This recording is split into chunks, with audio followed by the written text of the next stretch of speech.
Hello students, welcome to my YouTube channel excellence learning.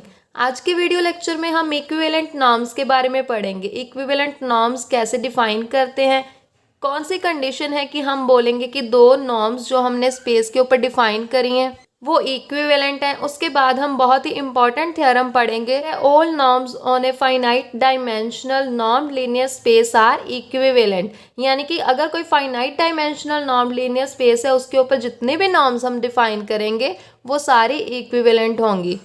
अगर आप सारे कॉन्सेप्ट के बारे में अच्छे से पढ़ना चाहते हैं, अच्छे से जानना चाहते हैं तो मेरी वीडियो को लास्ट तक जरूर देखें। चलिए शुरू करते हैं आज का वीडियो लेक्चर। सबसे पहले हम इक्विवेलेंट नॉर्म्स की डेफिनेशन पढ़ेंगे। Equivalent norms. Let a linear space L be made into non-linear space in two different ways and let the two norms be norm and norm dash.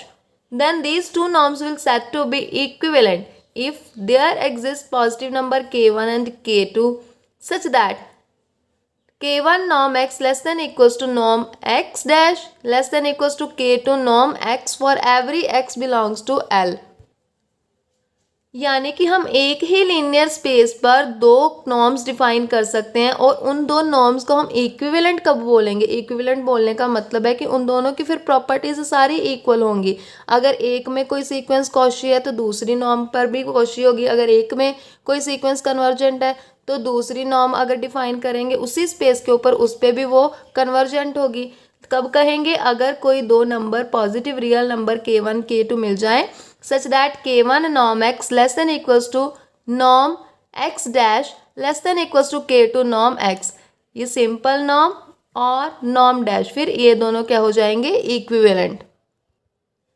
आगे हम ये results पढ़ेंगे और इनको हम इक्विवेलेंट नॉर्म की जो डेफिनेशन है उसकी हेल्प से बड़ी आसानी से प्रूव कर सकते हैं। अगर नॉर्म एंड नॉर्म डैश कोई दो इक्विवेलेंट नॉर्म्स हों किसी linear non linear space L के ऊपर, then Cauchy sequence in n norm, या n आएगा, then Cauchy sequence in n and n with norm dash are same, यानी कि अगर कॉची सीक्वेंस इस नॉर्म के लिए डिफाइन करें या नॉर्म डैश के लिए डिफाइन करें दोनों सेम होंगी। इसी तरह से कन्वर्जेंट सीक्वेंस जो होगी वो नॉर्म और सिंपल नॉर्म और नॉर्म डैश के लिए भी सेम होगी। और कंप्लीटनेस प्रॉपर्टी, अगर नॉर्म के लिए कंप्लीट होगी स्पेस तो वो नॉर्म डैश के लिए भी कंप्लीट होगी। थ्योरम करने से पहले हमें कंटिन्यूटी की ये डेफिनेशन पता होनी चाहिए। Let x and y be two topological spaces and f is a function from x to y, then f is said to be continuous at a point x belongs to capital X। If for every open set v in y, f inverse v is open in x, यानी कि f अगर कोई function है from x to y, ये function है कोई, तो जो भी को डोमेन में ओपन सेट होगा जिसे हमने v माना हुआ है उसकी inverse image f inverse v वो ओपन होना चाहिए डोमेन में। तब हम बोलेंगे कि f फंक्शन जो है वो continuous at point x belongs to capital X। Similarly अगर कोई क्लोज सेट की बात करें तो क्लोज सेट की जो इन्वर्स इमेज है वो भी क्लोज्ड मिलनी चाहिए x में, तब हम बोलेंगे कि हमारा फंक्शन f क्या है? कंटिन्यूअस। अगर हर पॉइंट पे ये कंडीशन होल्ड करे तब हम बोलेंगे कि function is continuous on whole space x। Theorem, let n be norm linear space and suppose that two norms norm and norm dash are defined on n. Then these norms are equivalent if and only if there exist positive real numbers a and b such that a norm x less than equals to norm x dash less than equals to b norm x for every x belongs to n। आगे हम prove करेंगे कि equivalent norms जो होती हैं वो same topology देती हैं हमें। Equivalent norms give rise to same topology. Proof के लिए हम n1 n2 दो नॉर्म लीनियर स्पेस लेकर के चलेंगे। n1 के ऊपर नॉर्म डिफाइन करेंगे, n2 के ऊपर नॉर्म डैश डिफाइन करेंगे।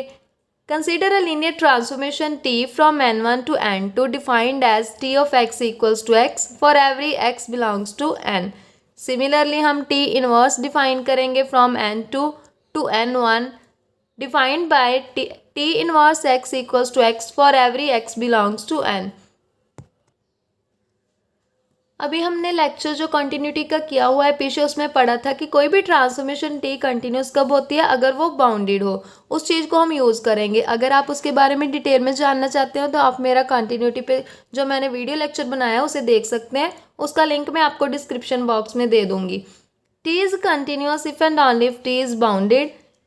तो बाउंडेड की डेफिनेशन क्या थी? If and only if there exist positive integer B such that T x norm dash less than equals to b norm x for every x belongs to n। और हमने t को कैसे define किया है? T x equals to x, उससे क्या आ जाएगा? T x equals to x.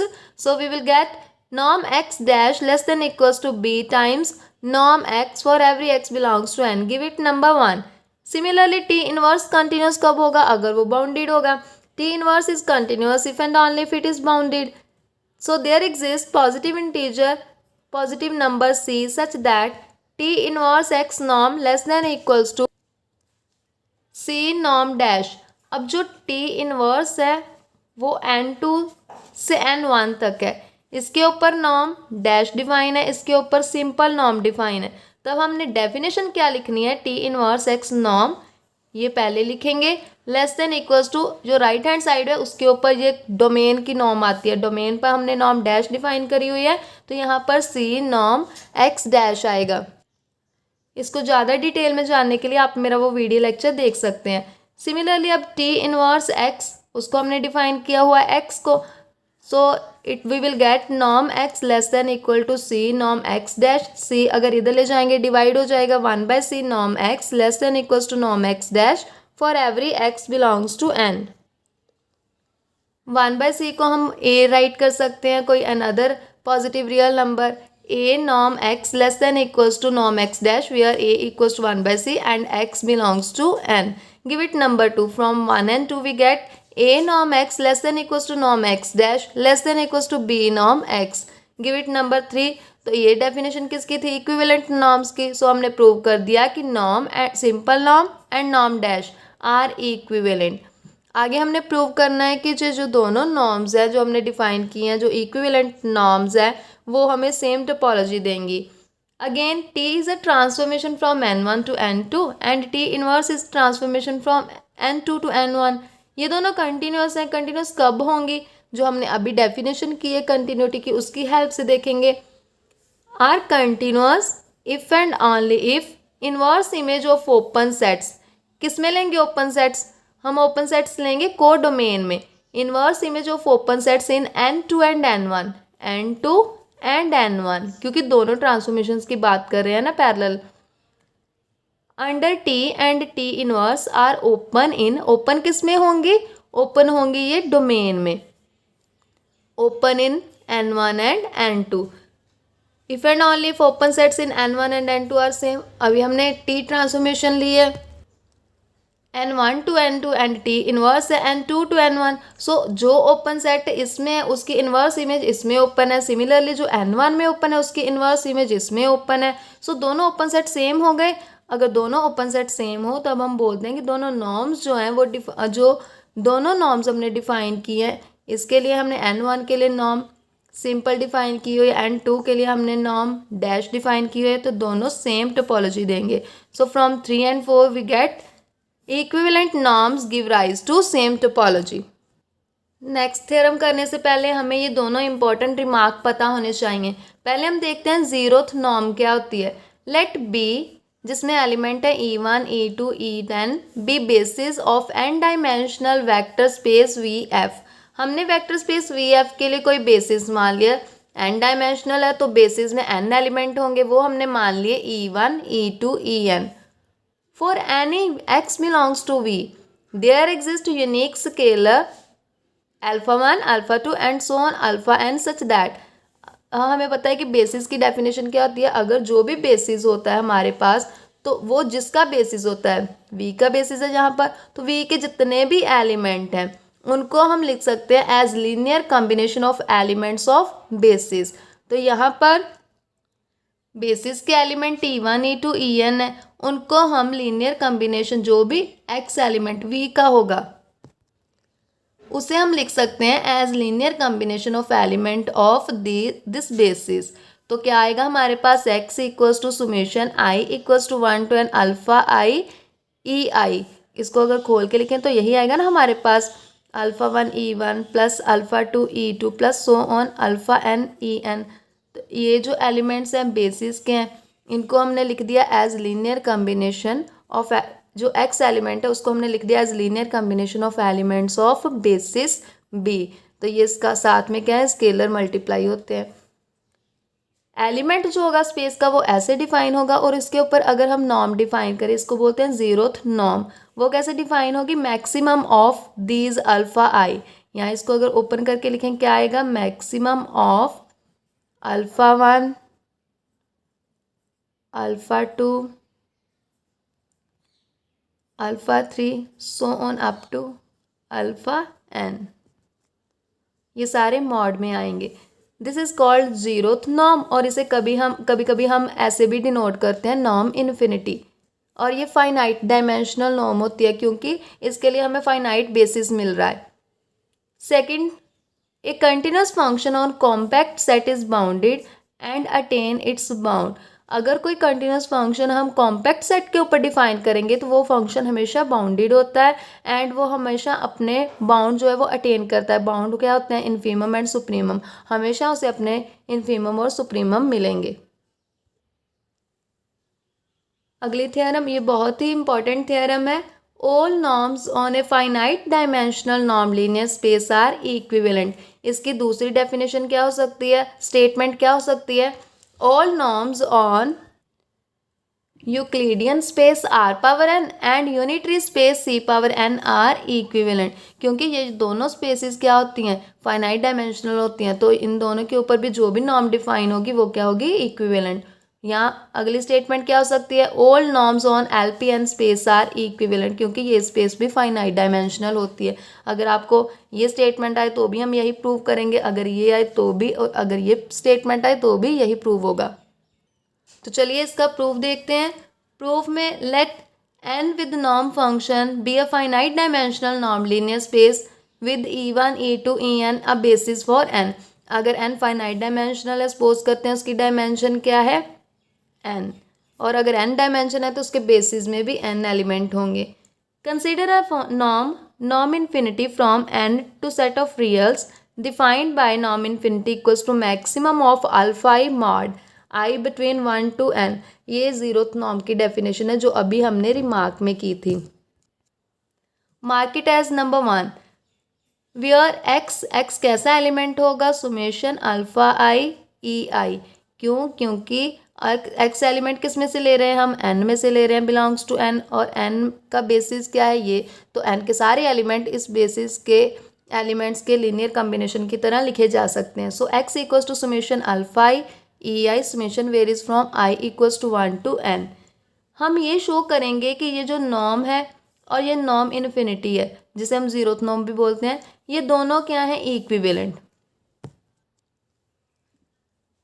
हमने एनी टू नॉर्म्स ले ली हैं, इन दोनों को पहले इक्विवेलेंट प्रूव करते हैं। नॉर्म लीनियर स्पेस की डेफिनेशन में हम पढ़ते हैं कि norm x plus y less than equals to norm x plus norm y होता है। तो उससे अगर सुमेशन बाहर लेंगे तो ये लेस देन इक्वल टू का साइन आ जाएगा।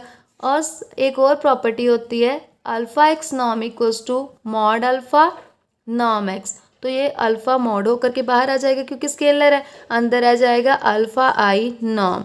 और अल्फा आई मॉड तो एक एलिमेंट है ना, ऊपर हमने बोला कि ये नॉर्म जीरोथ नॉर्म क्या है, मैक्सिमम है। मैक्सिमम किसका है, अल्फा 1 मॉड का, अल्फा 2 मॉड का, सोन अल्फा n मॉड का।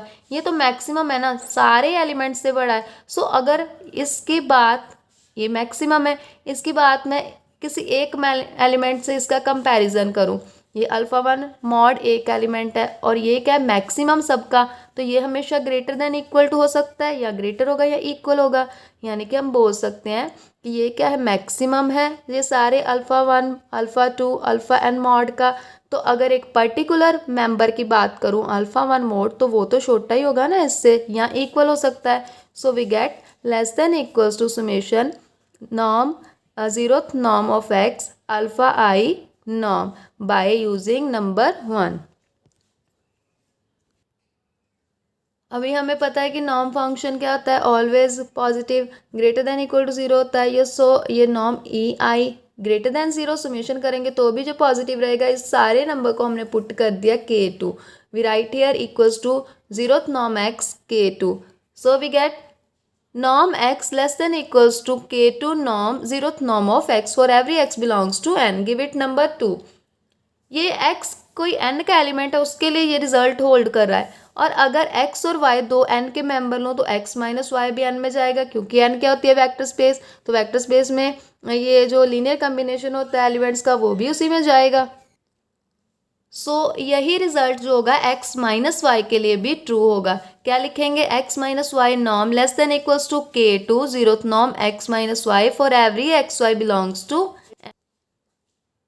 ये जो इनइक्वालिटी है इसको हमने सेकंड वीडियो लेक्चर में प्रूव भी किया हुआ है, आप चाहें तो वहाँ से चेक कर सकते हैं, लिंक मैं आपको डिस्क्रिप्शन बॉक्स में दे दूंगी। ये इनइक्वालिटी क्या है, mod of norm x minus norm y less than equals to norm x minus y, ये रिजल्ट है। और ये आगे फर्दर किससे लेस देन इक्वल्स टू है, less than equals to K2 norm zeroth norm of x minus y using number 3, give it number 4। अभी हम एक फंक्शन कंसीडर करेंगे नॉर्म n, फंक्शन कंसीडर करेंगे फ्रॉम n टू r, और हमने यहाँ पर नॉर्म जीरोथ डिफाइन की हुई है, क्योंकि हमने ये वाली नॉर्म और जीरोथ नॉर्म इन दोनों को क्या प्रूव करना है, इक्विवेलेंट। तो हम ऐसा एक फंक्शन डिफाइन करेंगे ना जो इन दोनों को रिलेट कर सके। तो हमने फंक्शन कैसे डिफाइन किया, f is a function from n to set of reals such that f of x equals to norm x for every x belongs to n। सबसे पहले क्लेम करेंगे कि एफ हमारा कंटिन्यूस है, इसको हम प्रूव करेंगे ये कंटिन्यूस है। Let x n be a sequence in n such that x n converges to x, और कंटिन्यूटी की डेफिनेशन हमने वीडियो लेक्चर 10 में की हुई है। इसके corresponding f of x n converge करना चाहिए एफ ऑफ एक्स, तब हम कहेंगे कि जो एफ फंक्शन है वो कंटिन्यूस है। हम कंसीडर करके चलेंगे mod of f of x n minus f of x n, f of x which is equals to mod of f of x n equals to norm x n, और f of x equals to norm x by definition of f which is further less than equals to K2 times x n minus x norm zeroth norm by using equation number 4।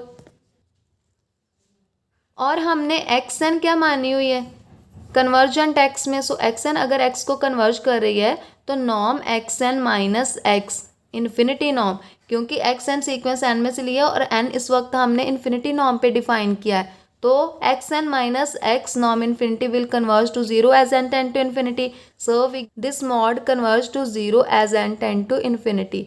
सो हमारे पास क्या आ गया, f of x n converges to f of x. हमने x n sequence convergent मानी, उसकी images भी f of x and f of x and f of x को कन्वर्ज करके तो एफ क्या बन गया, कंटिन्यूस फंक्शन बन गया। ऐसे एक सेट डिफाइन करेंगे for x belongs to n such that zeroth norm equals to 1। ये सेट क्लोज्ड भी है और बाउंडेड है of finite dimensional norm linear space and with zeroth norm and hence compact. जो सेट क्लोज्ड एंड बाउंडेड होते हैं, closed plus bounded, ये दोनों प्रॉपर्टीज अगर होल्ड करें तो वो होते हैं कॉम्पैक्ट। सो सेट एस क्या आ गया, कॉम्पैक्ट। अभी जो क्लोज्ड और बाउंडेड क्यों है, क्योंकि सारे एलिमेंट्स की नॉर्म इक्वल्स टू 1 है ना, किसी फाइनाइट नंबर के इक्वल है तो बाउंडेड हो गया, और क्लोज्ड भी है क्योंकि इक्वालिटी है यहाँ पर, इसके सारे लिमिट पॉइंट इसी में आएंगे।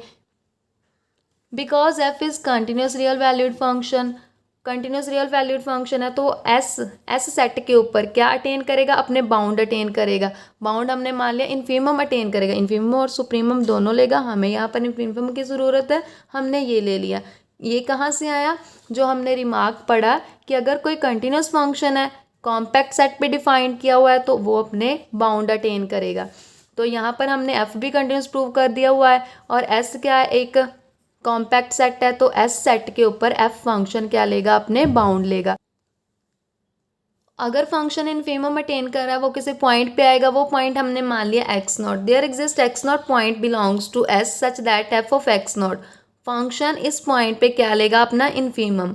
F of x naught equals to infimum of f of x, x belongs to S. यहाँ हम इसको क्या लिख सकते हैं, infimum of f of x for every x belongs to S set, give it number 5।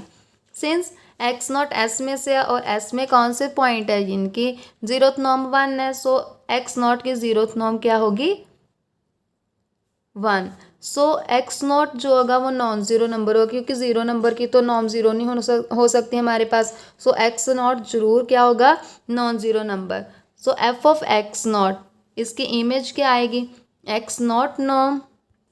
अभी फंक्शन एफ कैसे define है, f of x equals to norm x for every x belongs to n. यहाँ पर x naught S का element है और S further n का subset है। सो एक्स नॉट एन का ही एलिमेंट है ना, तो एफ ऑफ एक्स नॉट भी क्या आ जाएगा, norm x naught which is non zero for any x non zero belongs to n x divided by zero norm x belongs to S. क्योंकि इसकी नॉर्म क्या आएगी, 1। नॉर्म लेंगे इसकी, ये स्केलर है, बाहर आ जाएगा, अंदर आ जाएगा नॉर्म एक्स इन्फिनिटी, ये डिवाइड होकर के 1 आ जाएगा। सो इसकी नॉर्म 1 है, that implies this element belongs to set S। Equation number 5 पे हमने एफ ऑफ एक्स नॉट क्या लिया हुआ, इनफीमम ऑफ सारे एफ ऑफ एक्स जो एक्स सेट एस में से होंगे उन सभी का infimum F of x not है। तो कोई पर्टिकुलर मेंबर जो एक्स का लेंगे, अभी हमने एक्स ओवर ज़ीरोथ नॉर्म, ये मेंबर किसका लिया, एस का। जो पर्टिकुलर एलिमेंट होगा उसकी जो इमेज आएगी वो बड़ी आएगी, ये इमेज बड़ी आएगी इस एफ ऑफ एक्स नॉट से, क्योंकि ये क्या इनफीमम है, तो ये सारे एलिमेंट्स से तो छोटा ही होगा ना। So f of x not less than equals to f of x by zeroth norm x. यहाँ इसको ऐसे लिख सकते हैं, f of x by zeroth norm x greater than equals to f of x not, और f of x किसके equal था, norm x. Similarly हम लिखेंगे f of x by zeroth norm x is equals to norm x by zeroth norm which is greater than equals to norm x naught. ये बाहर आ जाएगा, scalar है तो बाहर आकर के इधर डिवाइड हो रहा है, उधर जाके मल्टी हो जाएगा। Norm x greater than equals to norm x naught norm zeroth norm of x. इसको हम K1 पुट कर सकते हैं, क्योंकि एक्स नॉट जो हमने एलिमेंट माना हुआ है नॉन ज़ीरो है, x not non zero element, तो इसकी जो नॉर्म होगी वो क्या होगी, पॉजिटिव होगी। So norm x not is positive number, इसको हमने K1 लेट कर लिया। So K1 zeroth norm x less than equals to norm x आ गया हमारे पास। यही जो इनइक्वालिटी है वो x इक्वल टू ज़ीरो के तो होल्ड करेगी ही, क्योंकि अगर x इक्वल टू ज़ीरो होगा ये साइड भी ज़ीरो आ जाएगी, ये साइड भी ज़ीरो आ जाएगी और इक्वालिटी होल्ड करेगी। सो ये x नॉन ज़ीरो के लिए भी होल्ड कर रही है और x ज़ीरो के लिए।